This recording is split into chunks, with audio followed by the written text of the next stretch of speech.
Ladies and gentlemen, welcome to another episode of the Linc'd In podcast, your place for the Philadelphia Eagles on the Sideline Sports Network. I'm back with Lindy after the bye week. We got a lot of stuff to get into today. Eagles beat the Cowboys last week. Huge game against the Chiefs. Dallas Goedert injured. How much is that going to impact the team moving forward?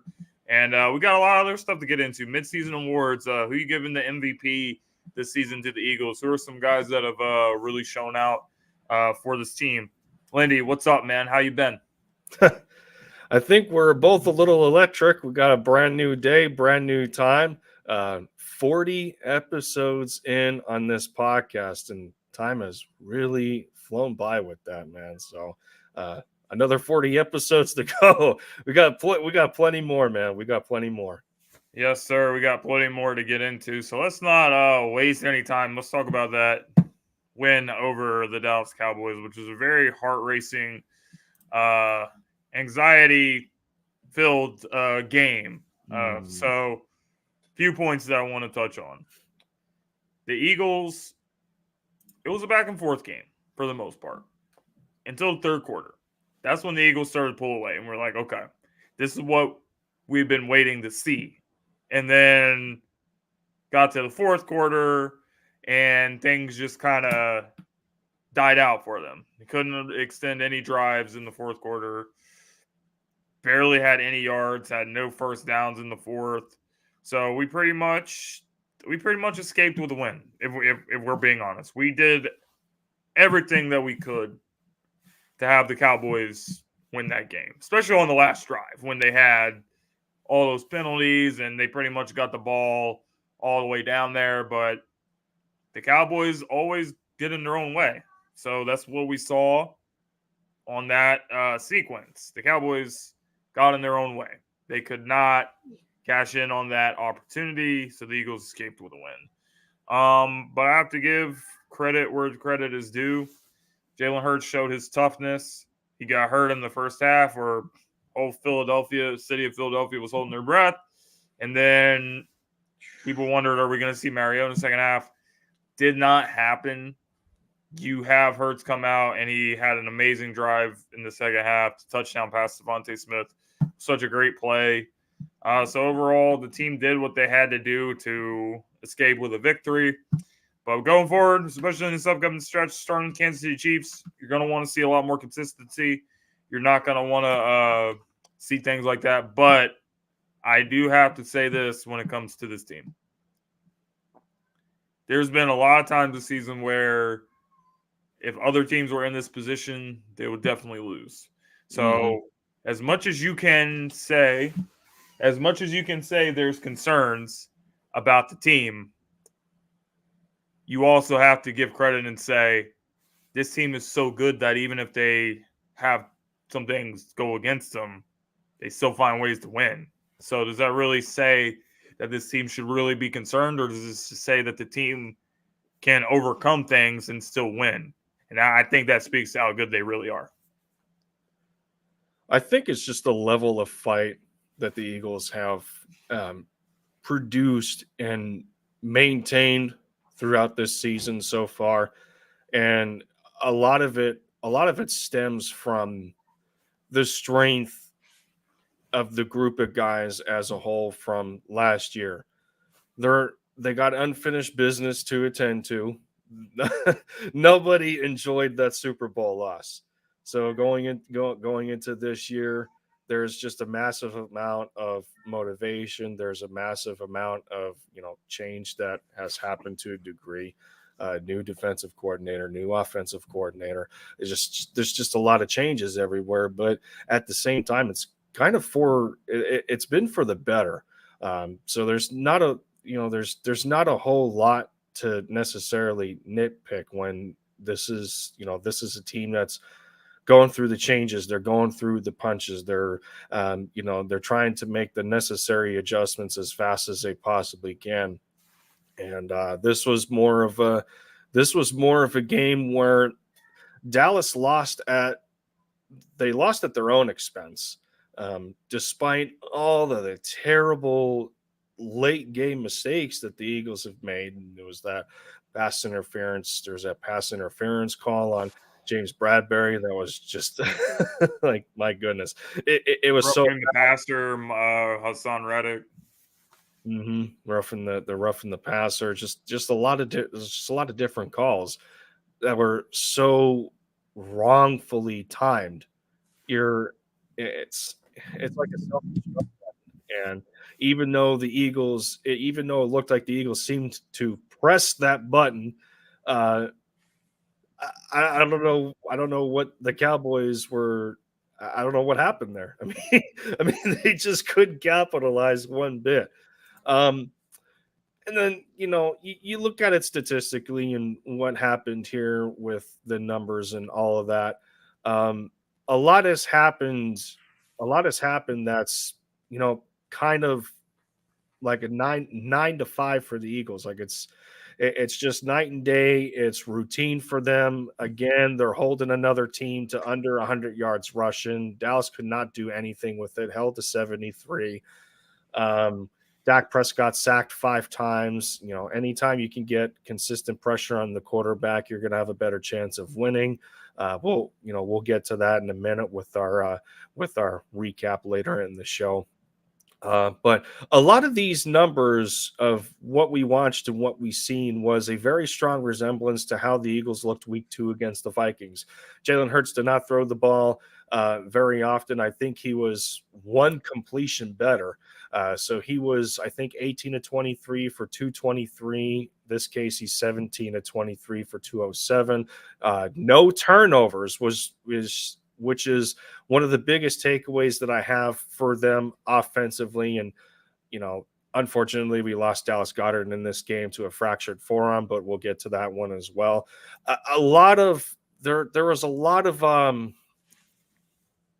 was, I was in the wrong thing. There was a lot of similarities to how the Eagles offensively played out between this game and against Minnesota game. Offensively. One of the biggest key differences is that in this game, the Eagles had 292 total yards and still put up 28 points. In the other game, they had almost I think they were in the realm of close to 500 total yards. They had 24 first downs. They held the ball almost 19 minutes more, and yet it was still a close game at the end. I think it was 34-28. So, I mean, there's really not a whole lot much more that you can take away from this game other than the result of the fourth quarter and how Dallas almost could have won this game to the mistakes that we made. But when two things happen to where when Dallas gets in their own way, for one, and when their defense cannot produce turnovers, their chances of winning drastically go down, because this is a team that has a strong foundation defensively in forcing you into uncomfortable situations, producing turnovers, interceptions, fumbles. Deron Bland has been playing great. We already know who Micah Parsons is. Their defensive front has been very good. The linebackers have improved after the Leighton Vander Esch injury. So they have a lot going for them, but when they cannot do what the Cowboys are used to doing, it makes it harder on them to win football games, and that's pretty much what happened. Yeah, absolutely. But at the end of the day, you got to take the result for what it is. The Eagles are 8-1 on the season. That still have the best record in the NFL, and they'll look to maintain that against Kansas City, who we will talk about towards the end of the show here. So let's talk about the injury of Dallas Goedert. Dallas Goedert, he gets hurt on this play late in the game. Really started to get things going, and then he's got a forearm injury. However, Nick Sirianni said that there was optimism around him possibly being able to play before the quote-unquote timetable is over for the injury, which is why they did not actually put him on the injured reserve list. So I will have to monitor that, but I do think that's kind of at least a little encouraging that he's not going to possibly be out for the season. Because because Goddard is definitely one of our contributing players. But, some of these other tight ends have opportunity now.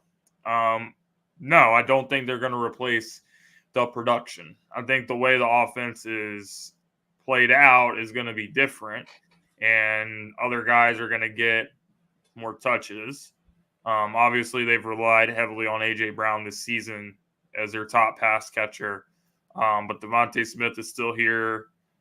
Cam Jurgens is supposed to come back for the Chiefs game, so I would highly anticipate the running game starts to go back to what we saw earlier in the season, where they were much more effective running the ball and things like that. And if Calcaterra, if Jack Stoll can make plays here and there, I think that's going to be good for the team. But losing a guy like Goddard, man, it's definitely going to make an impact. But what is Brian Johnson going to do? What is Nick Sirianni going to do? How are they going to game plan? How are they going to get other guys involved to kind of offset that and still try to get things going offensively? That's what I'm going to be looking at, especially for this game. Goddard, definitely a great red zone target for us. Is Julio Jones going to get more opportunities in red zone now? Who's going to get more opportunities, man? We're going to have to see. But I think that, the Eagles can continue to tread water offensively for the next couple weeks, get Goddard back later this season, maybe by that second Cowboys game, got hurt the first Cowboys game. That'll be good, and then push for another playoff run. So I think the Eagles will be okay, but definitely gonna miss Goddard and the impact that he brings to the team. But I think the Eagles overall, everything should be okay. Their game plan is going to certainly have to change.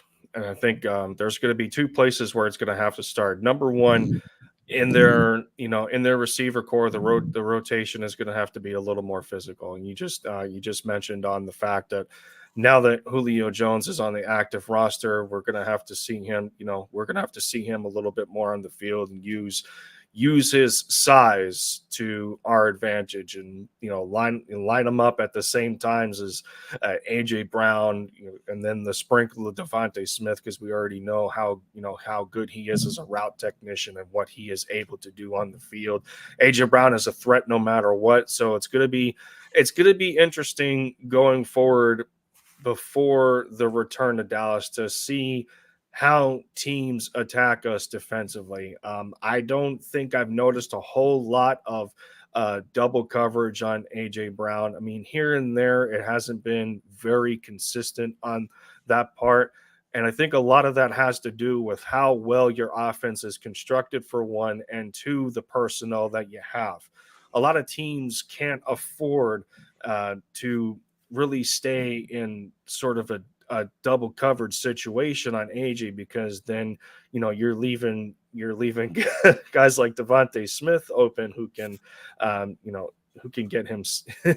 get himself open as often as he does when he's targeted to a degree.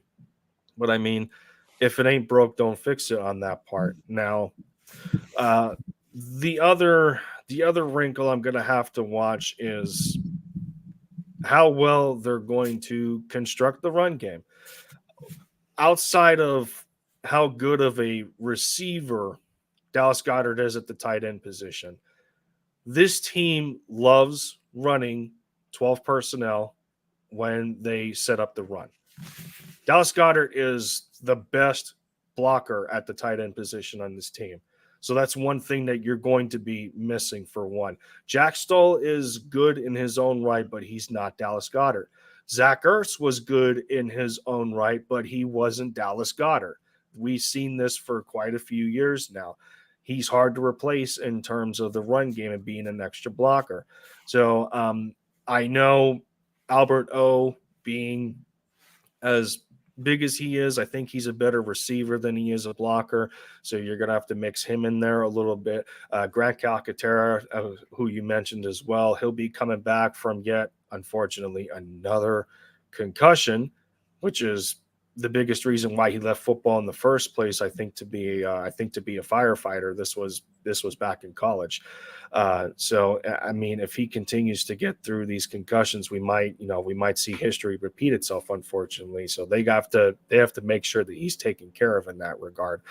So I mean, yeah, those are the two biggest things offensively I'm going to have to see is how well they can construct the run and the pass game in his absence. Because that's how much of an impact he has, in those two areas of the offense.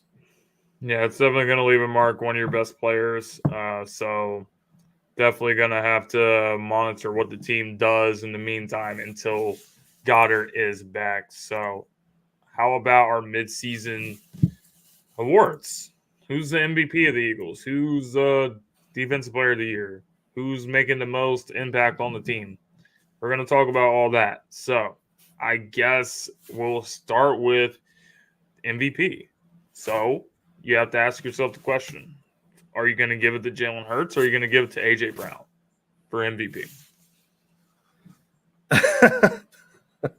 It's really a tough one because you look at the quarterback position, and the only way AJ has the numbers he does, outside of him being always open, as we know, you know, you have to be good as a receiver and getting yourself open and knowing the type of coverage that you're going to get against yourself. Are they going to press you? Are they sitting in man?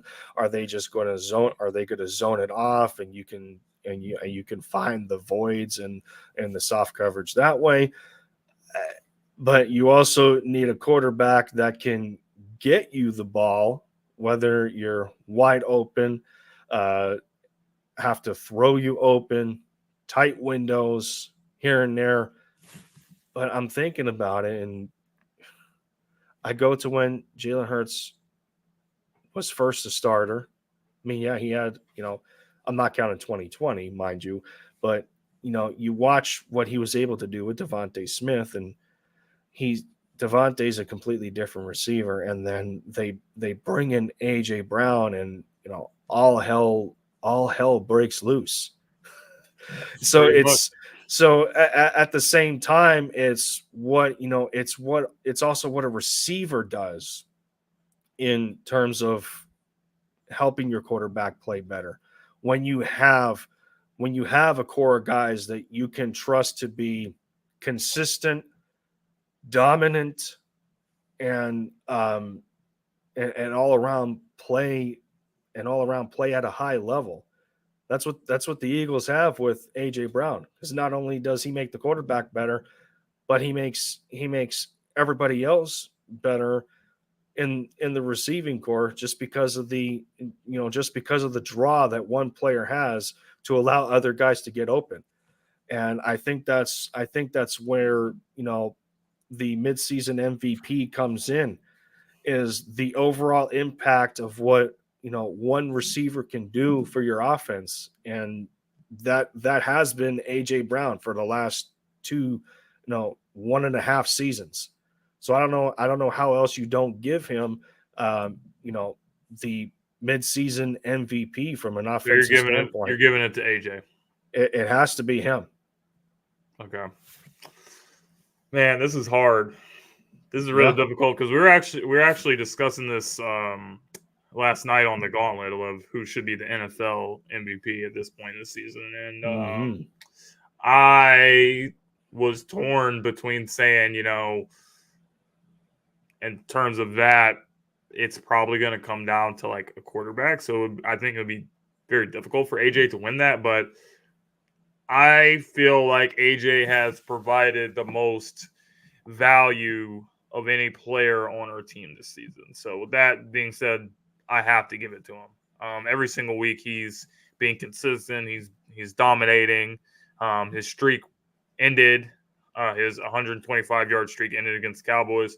But I Unfortunately. mean, there was times in this game where there was a play where Jalen threw the ball like triple coverage or something in the end zone, and then it was just like, you know what, screw it, like AJ's over there somewhere, and then and you know what, I don't really blame him for doing that because how many times has that happened this season where that has actually worked? So nobody has really been able to stop AJ, and when in games like that against against the Cowboys where he didn't have his A.J. Brown performance, he still scored a touchdown and other guys stepped up. Devontae Smith making big plays, had the touchdown over DaRon Bland.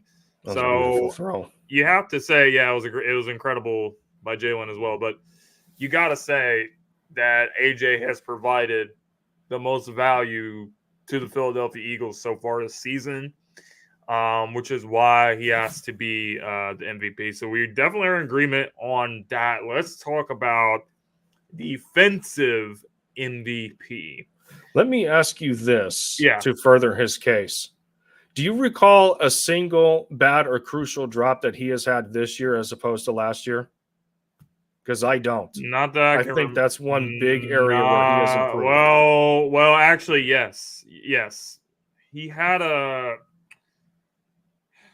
Did he not drop a touchdown against Minnesota? Did he not drop a touchdown against Minnesota? Did he drop something against Tampa Bay? I think he dropped 2 touchdowns against Tampa Bay. I can't remember. I'd have to go back. I think he dropped 2 touchdowns, but it doesn't really matter. Is AJ Brown better this season or last season?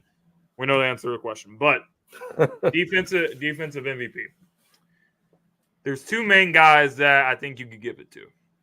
And they're both on defensive line. Or actually, there might be 3. But the 2 guys I'm going to focus on is Hassan Reddick and Josh Sweat. Josh Sweat leads the league in fourth quarter pressures. And Hassan Reddick, he always seems to come up with a play when the team needs it the most. When you need to close out the game, we need to get off the field, whether it's a third down sack, whether it's blowing up the play on fourth down, getting a turnover on downs, causing havoc. Those are the 2 guys. But Jalen Carter, I mean, there was plays against the Cowboys where Jalen Carter was being triple teamed as a rookie. So you have to give praise and respect to Jalen Carter, who, in my mind, is going to be the defensive rookie of the year in the NFL this season.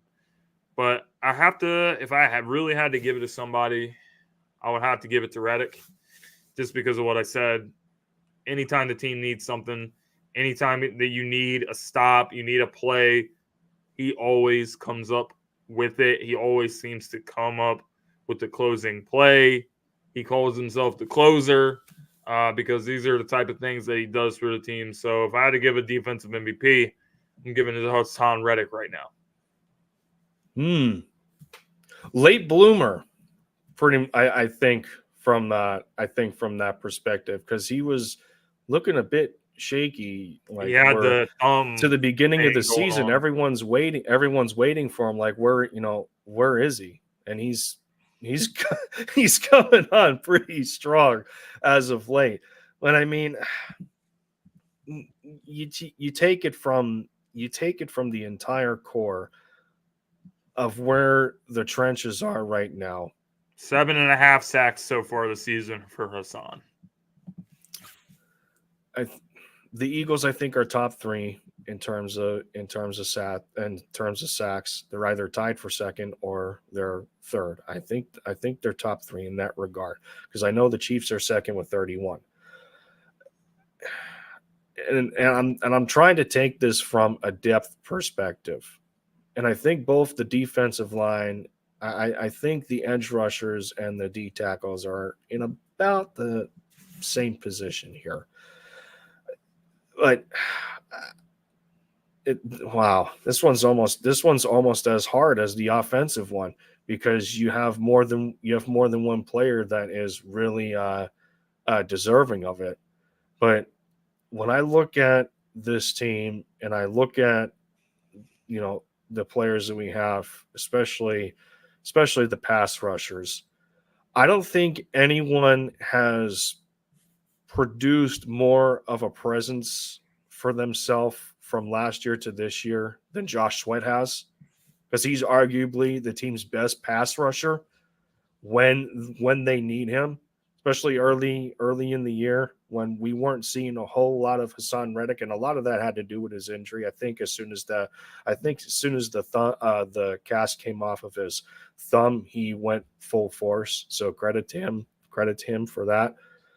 But what Josh Sweat has been able to do, and from a consistency standpoint, the explosion that he has off the edge has just the amount of value that the Eagles got out of him from the beginning and what he has improved to for now. Because in the draft, he was a massive gamble. I think this was a kid that came off of like a really bad ACL tear, and it was a talking point for the first few years, and everyone's asking him, like, are his knees going to hold up in the NFL? Is he going to improve? Like, can he stay away from those injuries? He was supposed to be like a top prospect. He was supposed to be a first-round pick, yeah, and he fell to the fourth. Down, yeah. So I mean, his story to this point has been unbelievable, and he just keeps getting better year after year. He's gotten better every year. So to understand the current situation with our pass rushers, Derek Barnett is, I think after this year, he's as good as gone. He has been an absolute non-factor. I think he's taking undeserved snaps from Nolan Smith to a degree, because I understand that Nolan's a rookie. So you're going to kind of limit him a little bit and let him grow behind guys like Hassan Reddick and Josh Sweat, which those two are big reasons in their own right that Nolan is not on the field as much. You don't take guys off when they're producing. When Nolan has gotten onto the field, he's made a couple plays this season. He has. He has, and a lot less snaps than Barnett. That's the biggest thing. So if you're looking ahead to next year, and Barnett is most likely good as gone, we don't know of the future for Brandon Graham, is if he's going to decide to retire or not. You look at Reddick and Sweat. Who do you have left behind them if Graham and Barnett aren't here? so I mean, it's like just the critical level of how well they've been playing and what they add on the outside edge with the D tackles is, valuable, as we say, MVP. So I have to give it to Josh Sweat. I mean, you're giving it to Josh Sweat. I'm not mad at that answer. Great. Had the sack last week against the Cowboys, and here's I don't know if you saw the clip of AJ Brown mic'd up, but he was on the sideline. He was like, "Josh, you need to get your ass over there," because he was celebrating. But love the way that Josh is playing this season. Love the way Hassan is playing this season. So that's why I say, I won't be upset if you give it to either one of those guys. But, Carter, you got to give him at least part of the conversation too, because even as a rookie, what he's done is incredible. That if you watched the film last week, 3 guys coming at him at the same time, and he's taken all that on pretty much consistently. So this guy is also incredible. So the Eagles' defensive line is incredible. So anybody really on the D-line you could give consideration to. But what about, speaking of rookies, like, is there any other rookie other than Jalen Carter that you can really give consideration to for Rookie of the Year for the Eagles? I don't really think so. Eli Ricks has got some playing time. Sidney Brown, like, some of these guys are just having a rough start playing in the NFL. So I think the only real answer for that is going to be Jalen Carter. It's not necessarily their fault to a degree either, just because of the amount of injuries that the secondary has sustained. You got, Eli was playing out of position. Sidney was playing out of position. It was just an overall mess, before the team gets Kevin Byard, and and then after they get him, because I mean, the last 2 weeks, I think it's been a little bit disappointing where we thought that Kevin was going to have more of an impact in that secondary at the safety position.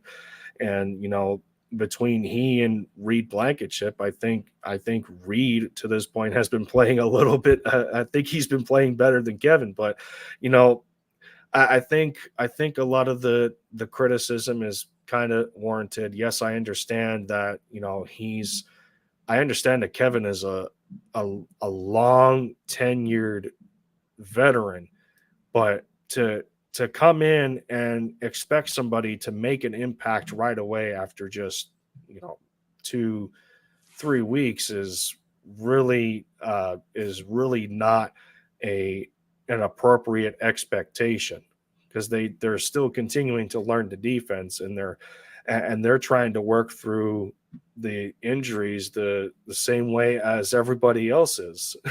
Sean Desai has been working against a lot of that negativity when you don't have your main guys on the field. They bring in Bradley Roby and he gets hurt, which thankfully it's looking like he's going to be He's gonna be back returning. this week.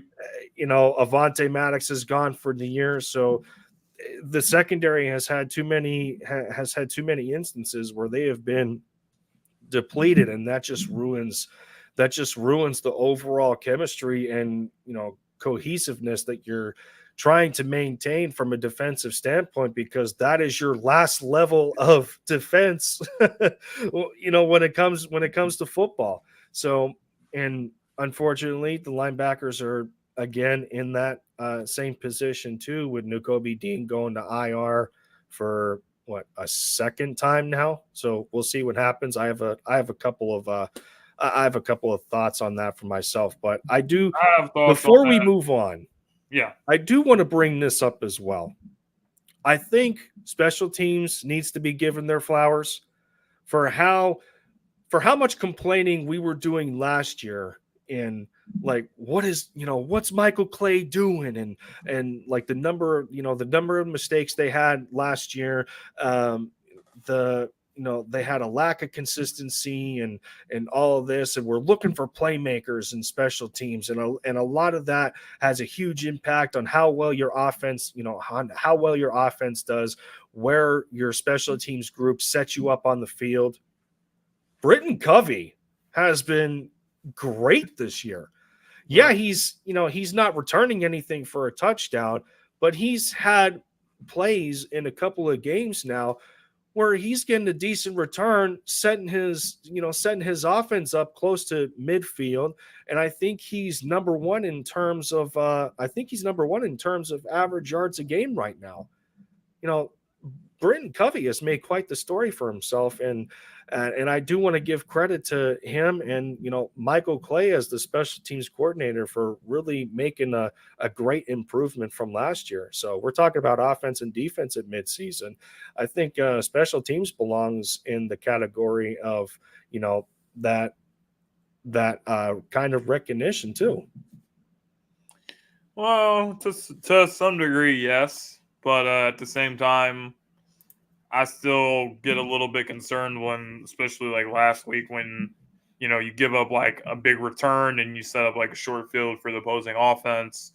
I think that sometimes when you're going up against a guy like Turbin, you want to kick the ball away from him. So I think that's something that the Eagles will need to look at when they're going into like the second matchup against Dallas. You did not want to give this guy a lot of opportunities to return the ball. So, but sure, Covey, I really was done with Covey after last season. So I'm definitely happier with what he's done this year as opposed to last year. But that's really my thoughts on all special teams. But as far as Nakobe Dean, I said this when Nakobe Dean was coming back. Nicholas Morrow was on a roll. Like, he was on a roll. Was. And then I feel like I haven't really heard his name all that much since Nakobe Dean came back. And I'm not like blaming Nakobe for everything, but I think that when it comes to situations like this, you need to stick with the hot hand. And they obviously went back to Nakobe and they felt like He was one of their top draft picks, and they have a lot of upside with him. But I'm excited to see if Nicholas Moreau can pick up where he left off at and start making some plays for his defense. Because early in the season, he was making a lot of plays for the defense. So we're gonna have to see how everything plays out. But Kobe Dean was really especially this past week, was having a hard time guarding these tight ends, which was a major concern, especially going into this game against Travis Kelce. You got to be able to stop the tight ends. What's up, Matt? Thanks for tuning in. Those are my thoughts on the linebacker position and, Dean going to IR and everything like that. Nicholas was also a guy that I think before the initial 53 was cut. And then he comes back and he turns himself into a critical piece defensively at the linebacking core, because there's not a whole lot of guys that you can name off outside of Nakobe when he's healthy, and then behind him, Cunningham and Has made Morrow some plays too, man. That stop on the goal line was huge. Yeah. Well, who do you have behind those three? Down to those two now, because Nakobe went to IR. Who do you really have? And this has been the MO for the Eagles for how many years now? Is that they just don't really spend any assets or value or have as much priority at the linebacker position. But this year they have done a pretty good job. I haven't had a whole lot of massive complaints, and we've had worse play, and as soon as I think of that, I go back to the Pittsburgh game in 2020 where Nate Gary, the White Snake, got absolutely abused in too many games. And I'm thinking to myself, just why can't they improve that position on the field? Nate Gary. Just what I'm thinking, why? So, and you're right. And I feel when Nicholas had the sticker on his helmet and he's communicating what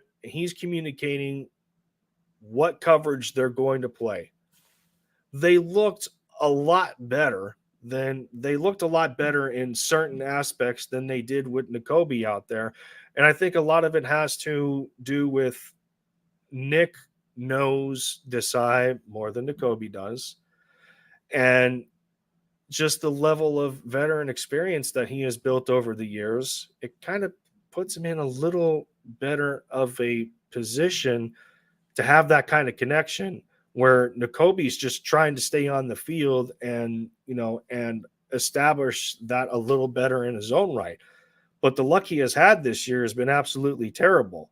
Because I know going into it, a lot of us are thinking to ourselves, with all the Georgia boys that we have together, and we go back to the college tape and we see how well Nakobe and Jordan Davis played together, and how they're a 1-2 tandem at the first and the second level, and they're just absolutely attacking the run, and Nakobe's getting in there, behind that brick wall with Jordan Davis, and just it has happened. But it hasn't happened enough. And a lot of that has to do with the fact that he just can't stay on the field. And it's quite unfortunate. But again, he was dealing with similar injuries in college coming out of Georgia. And that's why he fell to, what was it, the third or the fourth round for that reason in the first place. The Eagles knew the risk they were taking when they selected Nakobe, just like they knew the risk they were taking when they selected Josh Sweat. Josh Sweat paid off. It's a little early to analyze whether we have or not. I'm not going to call Nakobe a bust. The point I was making was that the team was playing better before Nakobe came back, and I think you have to say that. That's worth having the conversation. Mm-hmm. So that was definitely hopefully that continues against Kansas City Monday Night Football. Yeah, definitely a huge game. So, Lindy, what are the Lindy lame stats for this week? My lame stats, they have been compiled not into lame stats per se, but Unlame stat. there's a lot of critical points that I took from the Cowboys game that the Eagles absolutely cannot do against the Chiefs, especially that they're going to Arrowhead, which is one of the hardest stadiums I think it's the to best play home at. field advantage in the NFL. It's Okay. almost impossible to win there. So we Take mentioned a look at this. the critical points here. After the first half and what we were talking about in the first half, one of the biggest things, one of the biggest differences between this year and last year, in a lot of games last year, the Eagles were absolutely dominant in the first half. They're destroying teams by 3 to 4 touchdowns. It's like 21 to 28 points. They're scoring that much. And then in the second half, they fizzle out. They maybe manage 3 to 6. The Eagles won the second half 14 to 6. So that's, from a positivity standpoint, you're going to take that.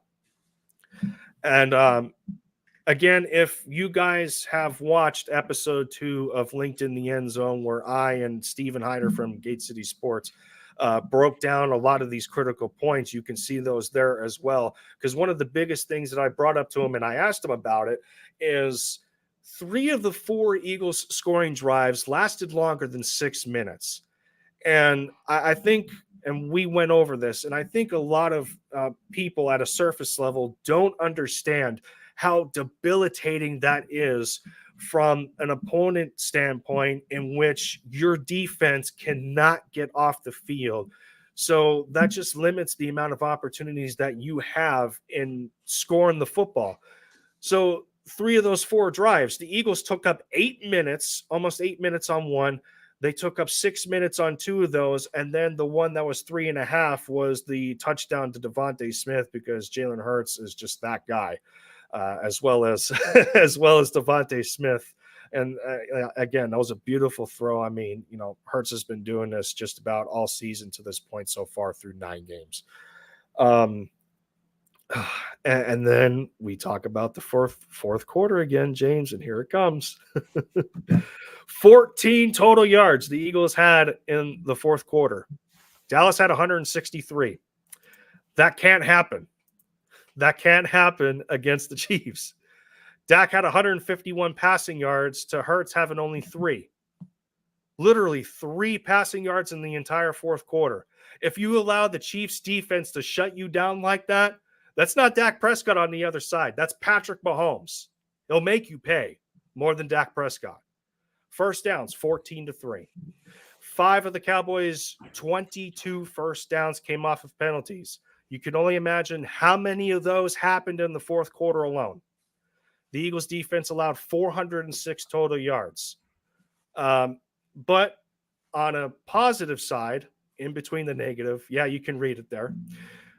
The Eagles defense, their rush defense, allowing another game of under 100 yards. Dallas was not able to run the football very well. That is going to be huge against the Chiefs when you have to go and face Isaiah Pacheco. And we'll get to that. We'll get to that in the preview. Clean up the penalties, guys. You got to clean them up. Almost 100 yards on 10 penalties. 100.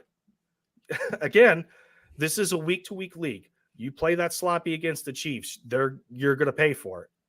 So 10 penalties for almost 100 yards. And the Cowboys fans were trying to say that the refs were trying to help the Eagles. Pretty interesting. There you go. So, and then 5 red zone trips. Dallas had 5 of those. And I think I want to say they scored on, I want to say that they scored on 3. I want to say 3 or 4 of them. I don't know, not 3 or 4, excuse me. I think only on about 3, but still, you give a team that many opportunities. The Chiefs are probably going to capitalize on all 5 of those, even though they're not one of the best. They're not one of the best red zone teams in the league, because right now they're 14th. So they've been about average in the red zone. And then we got to bring this up. James, I got to bring this up. Where's James Bradbury? What happened to him? What has happened to James Bradbury? All I pro don't know. James Bradbury from last year. What happened? I don't understand how you can go from being an all pro to what he's done this season. It's very alarming to see that much of a decline. So I have no idea what's going on there. I do think that if the team is going to have a chance to go to the Super Bowl, you can't be getting cooked like this. Like every game, giving up these kind of plays, man. You gotta get it together. Like second half of seeing and Slay as well, and everyone in the secondary really. But we talked about Byard not, doing that much since he came over. You had the bye week, everything should be adjusted. Mm-hmm. So we gotta see this secondary come to play these next couple weeks, because this is a big stretch that you got coming up. The next couple games got some big games. Chiefs, Bills, 49ers, Cowboys, etc. So the secondary is going to have to do something against these good quarterbacks and good teams that you're getting ready to play, because, doing the stuff that you did against Dak, doing the stuff that you get against Sam Howell, if you do that against Mahomes, you're going to have a problem on your hands. So definitely want to see some improvements there. Bradbury, a little bit concerning. To Slay's defense, and not trying to excuse the fact that he has been a little bit underwhelming in certain games. He has been. But it's also difficult when you're a secondary playing through injuries. It's difficult. You're not going to have the typical assignments that you do on a game-to-game basis. We had to move Bradbury into the slot for, I think, 2 games. You got Sidney Brown out there trying to play out of position. And we talked about Eli Ricks being played out of position.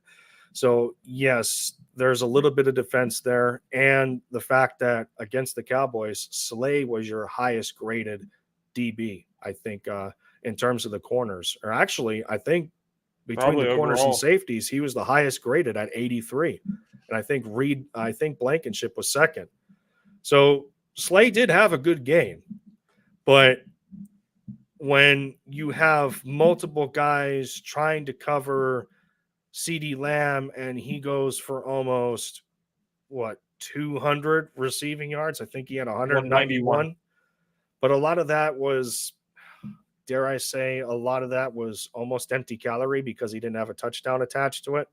Yeah, you're getting huge chunks. The decision to put Eli Ricks on CeeDee Lamb was a terrible decision. You put a rookie on him, and that's going to happen. I wasn't really upset with Eli Ricks, because Eli Ricks is a rookie player. He's an undrafted player. He's really not ready to be starting right now. So I kind of blame everything with the coaching, because you got to be smart enough to know that this guy's a rookie. He's not going to be able to defend CeeDee Lamb. So if you got to have Slay follow him, have Slay follow him around. Like, sometimes you got to do stuff like that. But hopefully Desai I hope that Desai is going to learn from this game. I also think that there was a level of a building confidence added, especially when you come out of the Dolphins game and you're producing quality reps against Tyreek Hill. I think there was a built level of confidence there that may have been elevated a little too high, in thinking that, one assignment is going to produce a similar result to another one. CeeDee's a different receiver, and, he can play in the slot and the outside, much like Tyreek can. Yeah, Tyreek Hill is, the fastest receiver in the league. He's cheated for a reason. But at the same time, there was an overall defensive effort that was added there too, to where I think when we faced the Dolphins, they were completely debilitated and they're just trying to make something happen.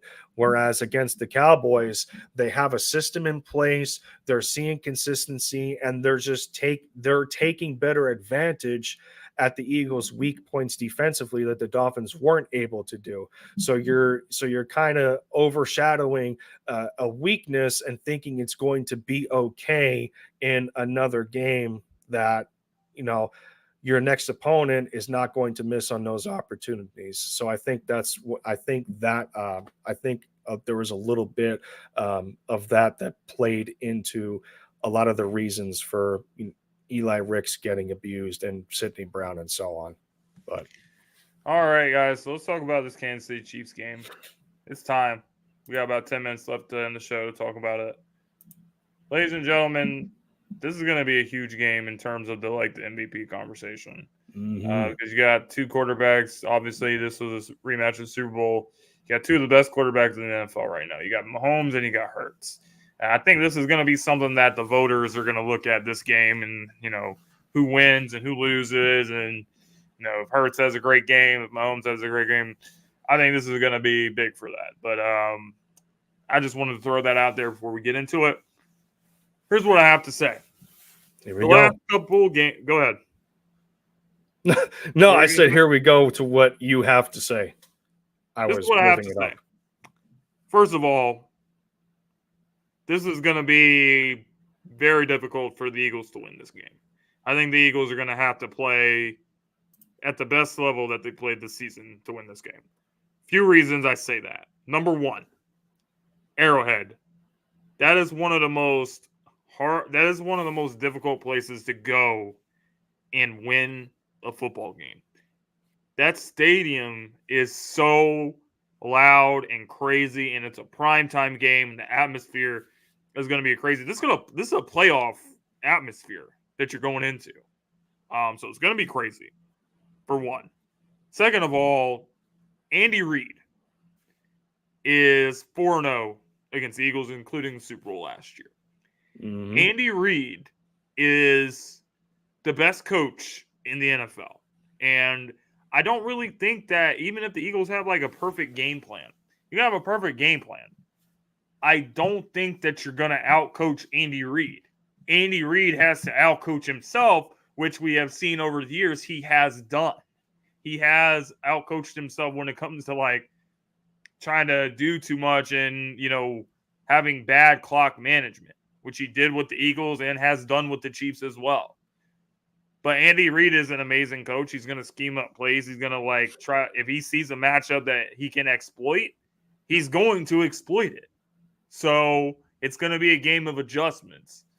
But it's going to be difficult, I think, to outcoach Andy Reid. And then Mahomes is the best quarterback in the NFL. And what you've seen what this defense do against Sam Howell and Dak Prescott, that is not going to cut it. You're going to have to play a much better game defensively if you want to try to win this game.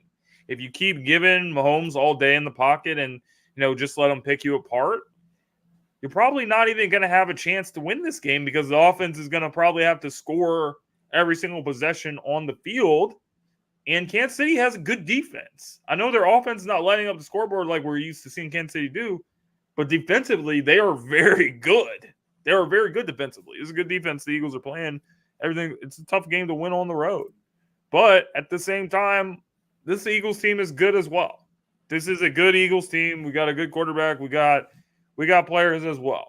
So I think the offense has to take over the game. I don't think that you want to put the game at the end of the game in the defense's hands like you did last week.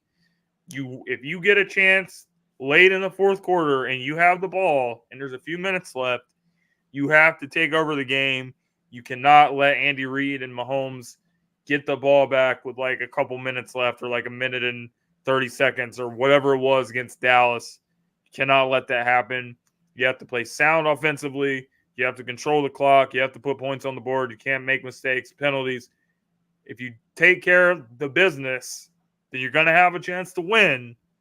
But honestly, I think that it's going to have to take a really, really complete game if the Eagles are going to have a chance to win this. The Chiefs offensively this year through 9 games are a team that have scored 24 or more points only 3 times. The blowout to the Bears in week 3, 41. Week 5 against the Vikings, where they won by a score, they scored 27. And against the Chargers in week 7, where it was 31-17.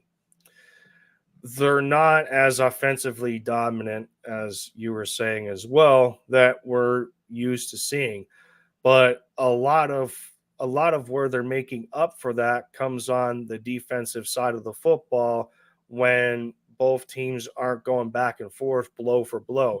Just like I mentioned, in that Chargers game, total yards offensively, they had 483 to the Chargers 358. So that's another game where, yeah, the offense is putting up yards and putting up points, but they're giving away almost as much from a defensive standpoint, even though the Chargers only scored 17 in that game. And then I look at it, from this way. Like you said, Arrowhead is it's not an easy place to win, and it will be worse if we know that who is going to be there for Travis Kelce. If you know who is going to be there for Travis Kelce, then we're going to He's see. He's going to be there. We're going to see an all-pro Travis Kelce than what he looked like against the Dolphins, and I'll get to that in a minute. The Chiefs this year have been a little bit below their standard, but they're still winning football games. Who does that sound like this year? Who has been a bit below standard this year but is still winning games? This team is. Philadelphia is playing the same way. So that adds to the level of competition even more if you think about it in that context. Mahomes has more turnovers than usual this far into the season, which we talk about that lack of dominance offensively that contributes to it. 2 of their 9 games, they have scored more than 30 plus points. Again, a lot of what they're able to do offensively is unfortunately where the Eagles struggle defensively. The Eagles are second worst in the league against tight ends. So we allow the second worst passer rating against tight ends in the league at 103. The Chiefs are known to run a lot of 12 and 13 personnel when it completely benefits them to do so. Because, you got Kelce, you have, I believe his name is Noah Gray, who had a nice big play against the Dolphins.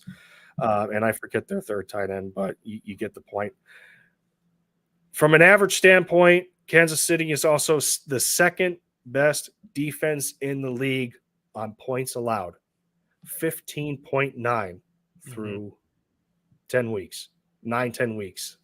They're the second best defense. That is not normally what you describe the Chiefs as a top 3, top 2 defense. It doesn't happen a whole lot. But one of the biggest things to me is they're sacking the quarterback. They're able to do that. They're second in sacks with 31. They're a team that is not afraid to give you press coverage because they have a group of big physical corners. Trent McDuffie and Jalen Watson, to name a few. And they have a couple of other guys that are 6'1", 6'2", especially at the safety position. They're not afraid to get physical with you. And again, a lot of that also ties to the defensive front. These guys have such a great ability to be multiple in terms of their rotations. Michael Dana, George Karlaftis, Chris Jones, to name a few of those guys. Spags is going to give our offense a lot of trouble. Don't get it twisted. Offensively, we have been great offensively for the most part, except against the Jets. And we won't bring that game up again because that was an anomaly. But again, this is going to be another big test for Brian Johnson.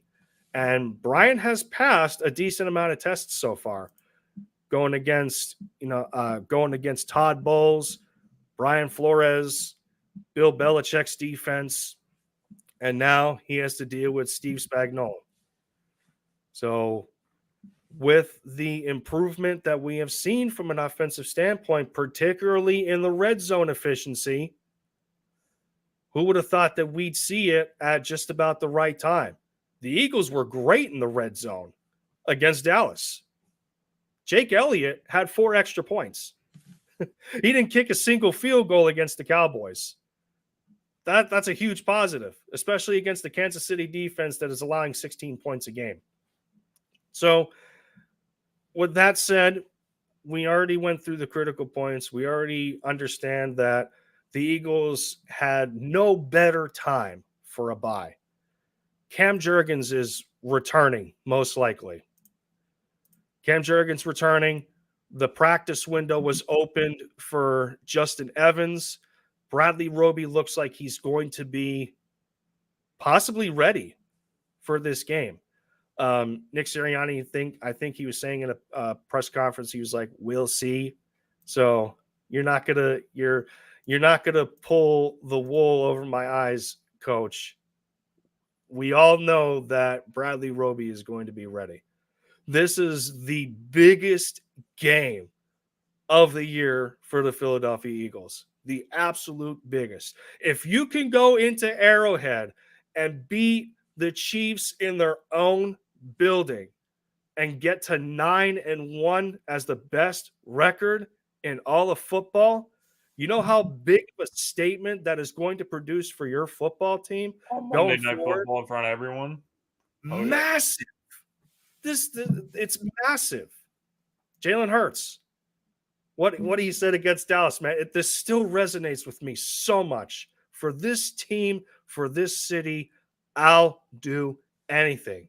And he's pretty much done that. I mean, courtesy of Ruben Frank on Twitter last week.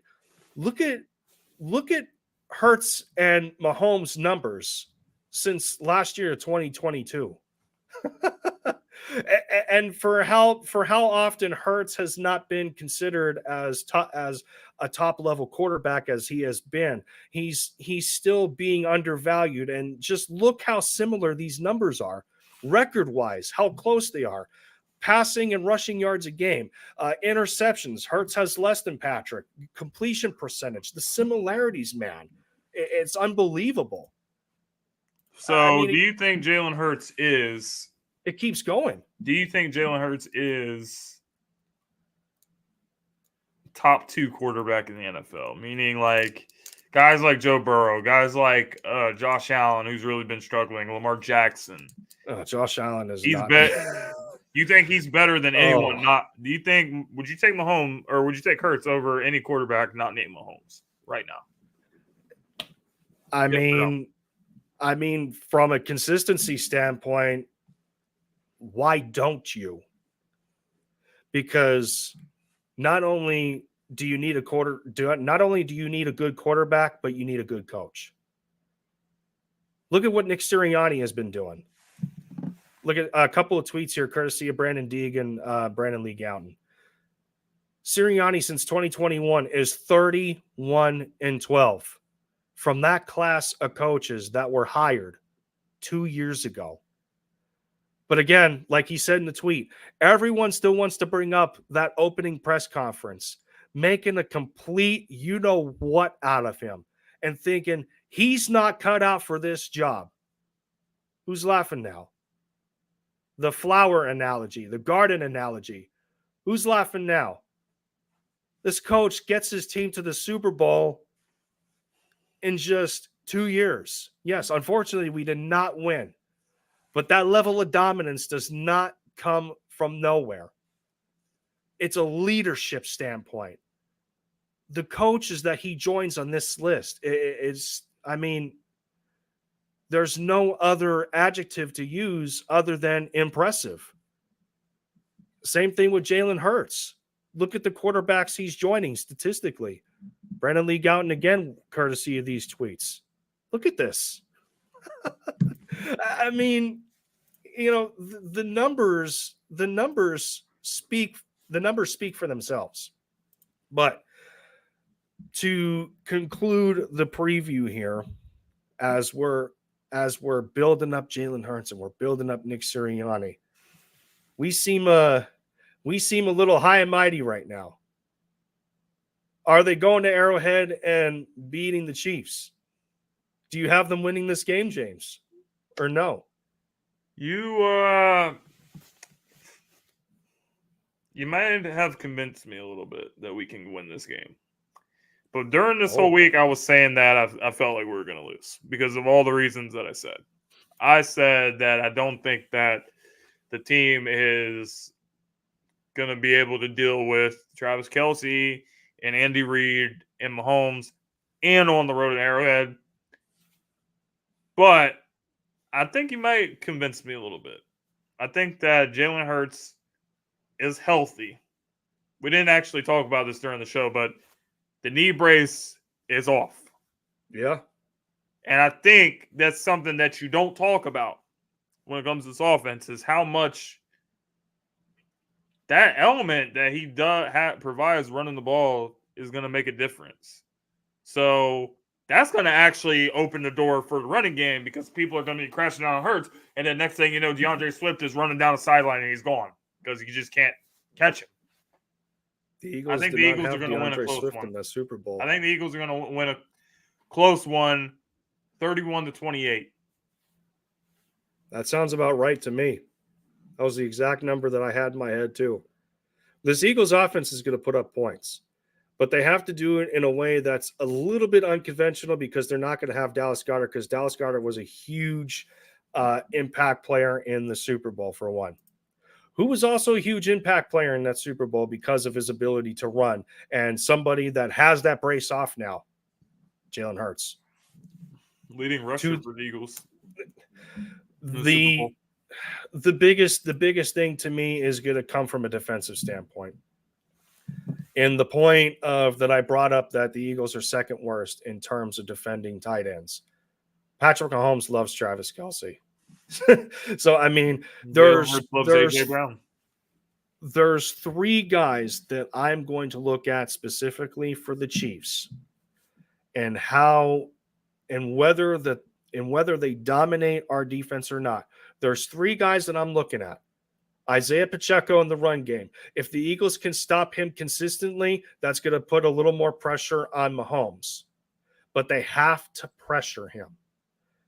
The Dolphins, in watching that game, in too many instances, the Dolphins were giving Mahomes 4 to 5 seconds in the pocket to give him the ability to extend the play. You can't do that. You can't do that against this offensive line. You can't do that against this team. One of the biggest things going into the Super Bowl when we faced them was the Chiefs were number 1 in pass block win rate. That's the same. That's basically the same offensive line that you're going to be facing at their home. At their home. So you got to get Mahomes off his spot, much like the Tom Brady treatment. So if you get him off his spot defensively, you hold on to the ball offensively, you keep him on that sideline, you're going to have a better chance of winning this football game. So between him as the quarterback, Isaiah Pacheco, Sky Moore, and Travis Kelce, if you silence those three, I don't know that there is a single other offensive player that can impact the game as big as those three do. And I understand that they got Byron Pringle back and they have Valdez Scantling from the Packers, and they're good in their own right. If you get rid of those three, you're going to have a good defensive showing against Kansas City, and giving your offense more time to score points, you might come out with a win. But Kansas City is going to get theirs. But I will say this. The Dolphins shot themselves in the foot in Germany too often. They had at least 3 big plays down the field 2 of those were from Tyreek Hill dropping it, and they had a big drop from Jalen Waddle. You convert on some of those, the Dolphins had a good chance in beating Kansas City. All 21 of the Chiefs' points came in the first half. The Chiefs were absolutely shut out. They didn't score a single point in the second half. The Eagles defense, if they get in that position, it could be game over for the Chiefs. If our defense gets to be that good, Jalen Hurts is – you give the ball to Jalen Hurts, and they go on these long, sustained drives, 6, 7, 8 minutes, you're going to beat Kansas City in Arrowhead. But this game is going to come from the Eagles' defensive front. You got to get to Mahomes and maintain shutting down the run. Those are the biggest keys to victory for me. And if the Eagles do that, they're going to be 9-1. Ladies and gentlemen, thank you for tuning in to another episode of Linc'd In Podcast. Lindy, it's always a pleasure having you here. We'll see you guys in our new time slot, which is going to be Saturdays, starting at noon, from noon to 1 Eastern. We a little bit over today, but we will be back soon. So with that being said, we'll see you guys on the next episode. Thanks for watching.